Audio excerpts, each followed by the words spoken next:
अस्सलामुअलैकुम। मोहम्मद अज़हर सिद्दीक अपने programme political diaries के साथ हाजिर खिदमत। आजकल ज़रा इस्लामाबाद काफ़ी गहमा गहमी है। इलेक्शन कमीशन में भी आज हियरिंग होनी है सुप्रीम कोर्ट के साथ। इलेक्शन कमीशन में भी आज कल एक्सपेक्टेड था कि आर्गूमेंट्स कंक्लूड हो जाएंगे। डिफेक्शन जो मुनर्रफ अरकान है, इसी तरह सुप्रीम कोर्ट के अंदर आर्टिकल 63 के हवाले से है। अटॉर्नी जनरल साहब कल कोई बहुत लंबा सफ़र करके सुबह निकले और शाम तक कहा पहुँचने का, बहरहाल आज के लिए रखा है। और मखदूम अली ख़ान जो पाकिस्तान मुस्लिम लीग नून के वकील हैं, काफ़ी आर्गूमेंट तो कर गए थे, अब रह गया था। बाकी उन्होंने जो आर्गूमेंट करने हैं वो तहरीरी तौर पर देख सकते। आज इसमें जजमेंट रिजर्व हो जाती है, आज शॉर्ट ऑर्डर आता है। आज का दिन बहुत अहम है। आज 17 मई 2022 है, जो आपके सामने सारी पोजीशन मैं रखूँगा। 2-3 अहम इशू हैं।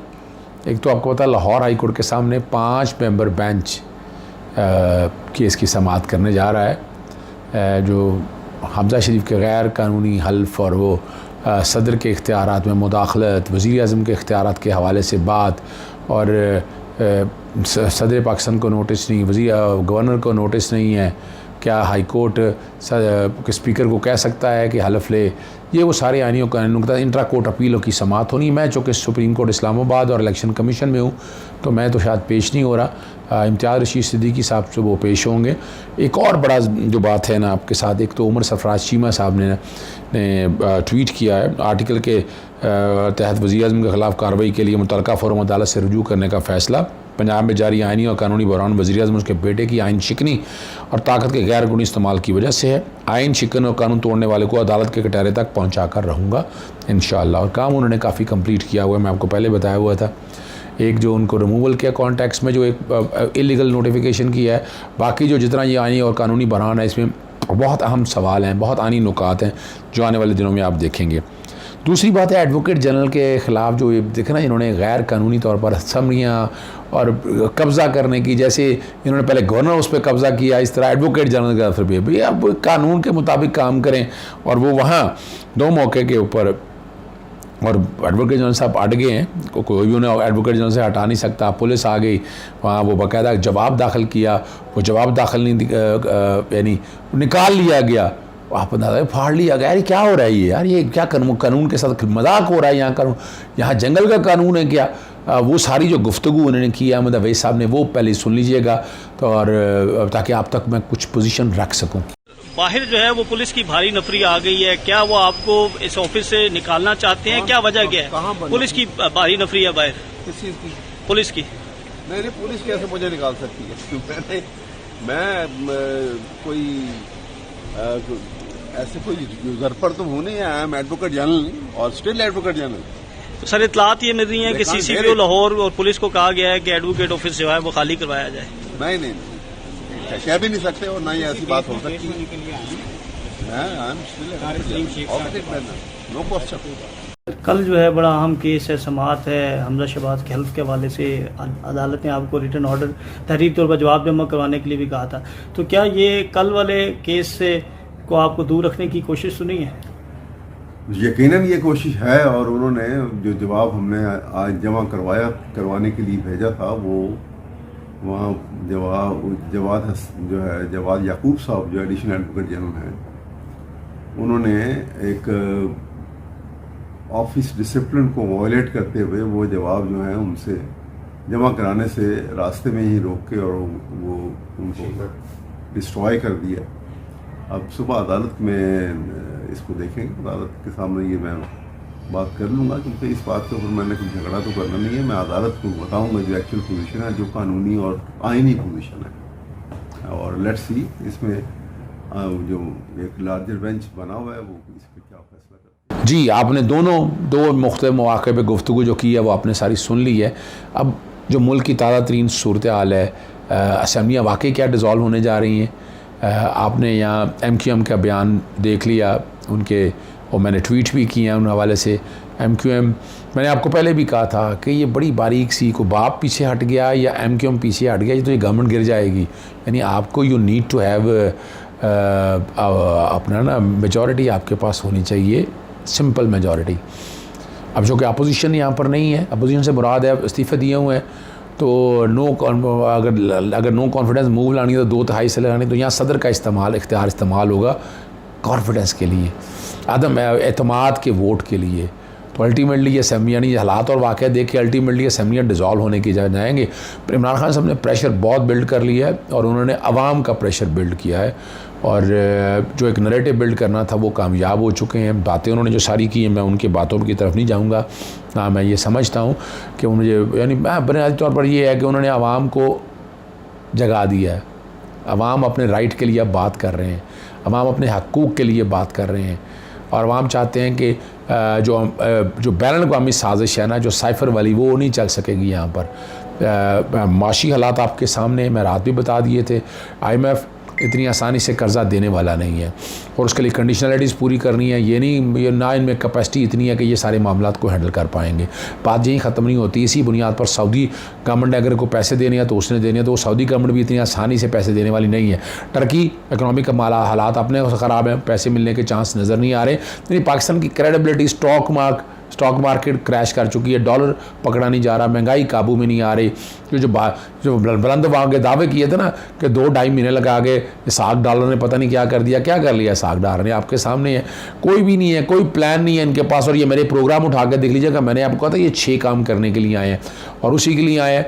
नवाज़ शरीफ ने बड़ा वादे तौर पर असम्बलियाँ डिज़ोल्व करने का कह दिया है। उन्होंने कहा कि जो मर्ज़ी इत्तेहादियों से बात करें, हम ये असम्बलियाँ नहीं चला सकते, हम अपने ऊपर की मिसाल के तौर पर कहते हैं 5-6 महीने चलाएं, आप कुछ ना ले सकें, बाद में इलेक्शन लड़ने ना, लोग जूते मारेंगे, लोग बातें करेंगे, तो वो रिस्क लेने के लिए तैयार नहीं। और वैसे भी जो कि नवाज़ शरीफ खुद इस सिस्टम का हिस्सा नहीं है, मरीम नवाज़ सिस्टम का हिस्सा नहीं है, शहबाज शरीफ और हमज़ा है, तो वो स्टेक होल्डर तो है नहीं। वो जो मर्ज़ी आप कह दें, भाई बहन होना, भाई अपनी जगह होना है, बेटियाँ अपनी जगह होना है, लेकिन असल जो बात है कि इस बुनियाद के ऊपर उनके पास है कुछ नहीं करने के लिए, वो कोशिशें करते फिर रहे हैं।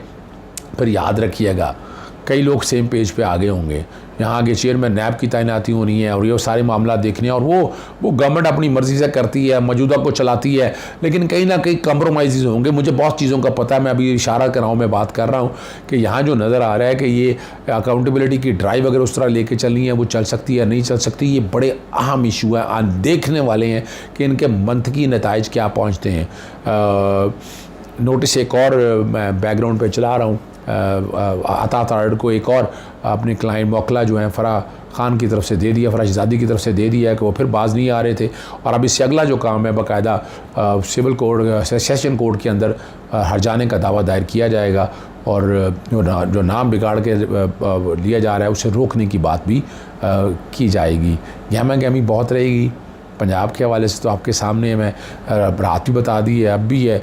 मैं डी सीट बड़े आराम से देख रहा हूँ, मैं नहीं समझता इसके अलावा कोई फ़ैसला और मुझे नहीं नज़र आता है। अगर होगा तो बहुत ज़्यादती होगी, ये तो डे लाइट रॉबरी है ये कहा जाए। बल्कि सुप्रीम कोर्ट के अल्फाज थे, जाने तो जाने गुल ना जाने, बाग तो सारा जाने हैं। यानी ये बैठ के मुनारफ आरकीन ये कि जनाब हमें इधर उधर छुपने की कोशिश करें, वोट डाल दिया भाई, वोट डाल दिया तो बात ख़त्म हो गई है। डिफेक्शन है, अब डिफेक्शन के रेप्लिकेशन जो मैंने आर्टिकल 62(1)D और E के हवाले से और 63 के साथ मिलाकर बात की है, उस पर आज अटॉर्नी जनरल ने जो दलाइल देने हैं वो दे देंगे। मखदूम अली ख़ान ने अगर वीडियो लिंक से कोई बात करनी है तो वो उस पर बात हो सकेगी। जो बाकी बातें हुई हैं वो सारी मैं आपके साथ बता देता हूँ कि जहाँ सुप्रीम कोर्ट के सामने जो मुख्तलिफ आर्गूमेंट्स हुए, मुस्तफ़ा रमदे ने BNP की तरफ से जो बहस की है वो भी अजीबोगरीब सी बहस थी। बहस तो नाम की बहस थी, था कुछ नहीं था बात करने के लिए, इधर उधर की बातें की गई हैं, लेकिन सुप्रीम कोर्ट बड़ी क्लियर है इस बारे में। ठीक है ना जी। मखदूम अली ख़ान के जो जूनियर्स हैं उन्होंने आकर बताया कि वो नहीं आ रहे, और जो है ना वो बाहर हैं। ठीक है ना जी। अटॉर्नी जनरल के हवाले से बताया कि वो लाहौर से ताख़ीर होगी, मैं बता चुका हूँ। इस्लामाबाद से रवाना हो चुके हैं, किस ट्रांसपोर्ट पा रहे हैं, जहाज़ लसन का, मोटरवे से आ रहे हैं, 3 बजे तक पहुँच जाएंगे। लेकिन जब आर्गूमेंट कंक्लूड हुई उन्होंने कहा जी 4 बज जाएंगे। पंजाब के मामला की वजह से अटॉर्नी जनरल जो है ना लाहौर में मसरूफ़ है। हमने कभी एतराज़ नहीं किया कि अटॉर्नी जनरल आ रहे हैं या जा रहे हैं, ये सुनते 2 हफ्ते हो गए हैं। बाबर रवान ने कहा ऐसा ना काम करे जिससे कोई और तासर मिले। चीफ जस्टिस साहब के रिमार्क से अटॉर्नी जनरल ने पीर को दलाल में मुआवनत करने की बात खुद की थी चीफ जस्टिस के रिमार्क से। मखदूम अली ख़ान को भी आज के दलाल के लिए पाबंद किया था। अभी हमें इतला हुई कि मखदूम बैरून मुल्क से वापस नहीं आ सके। ये दोनों वकला साहिबान एक फ़रीक के वकील हैं। चीफ जस्टिस साहब के रिमार्क से एक सरकार के वकील हैं, दूसरे सियासी जमात के निजी वकील हैं। अब लगता है इस मामले में ताख़ीर करना चाहते हैं। और यहाँ और आर्टिकल 63 एक अहम इशू है, इस पर गुफ्तगू की रात ताख़ीर तक इस मुकदमे को सुनने के लिए तैयार है। ये खिदमत का काम है, हम करना चाहते हैं। अदालत तो रात ताख़ीर तक बैठती है, अदालत तो 24 घंटे दस्तयाब है। जस्टिस जमाल मंदोखिल के रिमार्क्स है। मुआवन वकील ने आकर बताया कि जनाब लार्जर बेंच जो है ना शायद 18 मई के बाद हो सकता है बेंच दस्तयाब ना। उन्होंने कहा जी लार्जर बेंच पूरा हफ्ता दस्तयाब है। और इस पर जस्टिस साहब ने कहा माजरत के साथ है कि मखदूम अली खान साहब ने मायूस किया, बड़े वकील हैं, तहरीरी दलाइल भी दे सकते हैं। और पैगाम देने का उन्होंने कहा है। अब इस पर जब आर्गूमेंट स्टार्ट हुए कि आर्टिकल 63A में तरीक़ाकार मौजूद है, मुस्तफ़ा रहमदी ने वकील BNP, अब BNP के वकील फ़ीस किसने दी होगी वो आपको समझ आ जाएगी, वो आप आसानी से समझ जाते हैं। 63 तरीक़ाकार मौजूद होना तो अदालत आर्टिकल 62-63 की तरफ देख सकती थी। वो कह रहे हैं कि 63 इंडिपेंडेंट, लेकिन मेरा कहना है कि 62 और 63 की तरफ देखना है। ज़रूरी नहीं है हर इनहराफ किसी फ़ायदे के लिए हो। इस बात को नज़र रखते हुए आइन साज़ों ने D सीट की तजवीज़ की है। इनहराफ खालिसन सियासी इख्तिलाफ पर भी हो सकता है। आर्टिकल 63 में D सीट की सज़ा फराहम की गई है। आप कह रही हैं मुनहरफ अरकान के लिए D सीट की सज़ा काफ़ी है। चीज़ सब आर्टिकल 63A के तरीक़ाकार से हटकर मज़ीद गहराई में नहीं जाना चाहते। D सीट के साथ मज़ीद सज़ा शामिल करने से सियासी तकसीम में इजाफा होगा। इलेक्शन कमीशन कौमी असम्बली के अरकान से मुतल्लिक़ रेफरेंस मुस्तरद कर चुका है। ये चीज़ सब के रिमार्क्स थे। एक सियासी जमात की आधे अरकान ने एक तरफ जबकि तो आधे अरकान ने दूसरी तरफ वोट दिया। एक सियासी जमात ने अपने अरकान के ख़िलाफ़ कोई एक्शन नहीं लिया। आइन जमहूरियत को फ़रोग़ देता है। चीज़ सब के रिमार्क्स थे। आइन सियासी जमात को मजबूत भी करता है। अक्सर इनहराफ पर पार्टी पर सरकारी कार्रवाई नहीं करते। आर्टिकल 63 एक किसी सियासी जमात के सिस्टम को बचाता है। एक सियासी जमात है, उसके अरकान ने पॉलिसी से कभी इनहराफ नहीं किया। आर्टिकल 63 एक सियासी जमात के हकूक़ का तहफ़्फ़ुज़ भी फराहम करता है और 4 चीज़ों पर पॉलिसी को पाबंद करता है। और यहाँ कोई रुकन असम्बली की आखिर 6 माह में इनहराफ करता है, ऐसी सूरत में उस रुकन की सज़ा तो ना हुई, बहुत ज़बरदस्त हालत में पार्टी सरबराह मुनफ़ अरकान के ख़िलाफ़ कार्रवाई नहीं करते, पार्टी सरबराहों के कंडक्ट को भी सामने रखते हैं। ये हो सकता है मुनफ़ अरकान अपने पार्टी सरबराह को अपने इक़दाम पर राज़ी कर ले। हमारे सियासी जमातों में इतनी जमहूरियत नहीं है। अब यहाँ जमहूरियत का फ़रोग़ कैसे होगा? हर रुकन अपनी मर्ज़ी करेगा। किसी फ़र्द फोकस करने के बजाय सिस्टम पर फोकस क्यों ना किया जाए? और आर्टिकल 63 के तहत इनफरादी नहीं पार्टी का हक होता है। ये अहम बात है जो मैं बात करता हूँ। क्या 10-15 अरकान सारे सिस्टम को तब्दील कर दें? क्या चंद अफराद सिस्टम को डीरियल कर सकते हैं? जैसे इजाज़ुल हसन साहब के ख़ास रिमार्क्स हैं। और जहाँ जो बात है ना जी करते हुए इनहराफ से बेहतर है इस्तीफ़ा दे दें। बात वही है, इस्तीफ़ा देने से सिस्टम भी बच जाएगा। इस्तीफ़ा देने वाले को अवाम वोट दें तो दोबारा आ जाए। जैसे इजाज़ुल हसन की तशरीह करें, तशरीह के मामले में तो हम पहलू का जायज़ा लेंगे। ज़मीर के मुताबिक कोई इनहराफ करे तो D सीट होगा। इसका मतलब है आइन के मुताबिक वोट देने वाले को इक़दाम को कबूल नहीं किया जाएगा। अब यहाँ पार्टी शो का आइन इनहराफ की इजाज़त देता है। जैसे जमाल मंदोखिल के, हालांकि मैं इससे इत्तफ़ाक़ नहीं करता। ये सेफ्टी वॉल्व है, मैंने कहा हुआ है। क्या जायज़ा लिया जा सकता है कि इनहराफ के रकम का वोट किस किस्म का वोट है, वोट शुमार होगा या नहीं होगा? वोट शुमार ना करने की दलील पर साबिक़ अटॉर्नी जनरल खालिद हमने ज़ोर दिया है। हर मरतबा अदालत के कंधे इस्तेमाल होते हैं। ये कि पार्लियामेंट के हवाले से बात की गई है, ये बड़ा वाज़ेह तौर पर है। अदालत का पहला सवाल दरख्वास्त के काबिल समाअत होने का है। अदालत ने दरख्वास्त में किस नौईयत का सवाल उठाया गया है। आइन के तहत ज़िम्मेदारी है कि आइन की तशरीह करें। क्या आइन किसी पार्टी को पार्टी के सरबराह से साज़बात करके पार्लिमानी पार्टी की हिदायत की खिलाफ वर्जी की इजाज़त देता है? तो बुनियादी तौर पर अब ये ज़हन में रख लीजिएगा कि ये कंधे अपना हमारे कंधे कहे जी कंधे इस्तेमाल करने आ जाते हैं। उन्होंने कहा हमारे इतने कंधे इतने कमज़ोर नहीं, कंधे आइन पाकिस्तान है। तशरीह का इख्तियार सुप्रीम कोर्ट का है। अदालत का काम आइन का तहफ़्फ़ुज़ और तशरीह करना है। अदालत ने देखना है दरख्वास्त में किस नौईयत का सवाल उठाया गया है।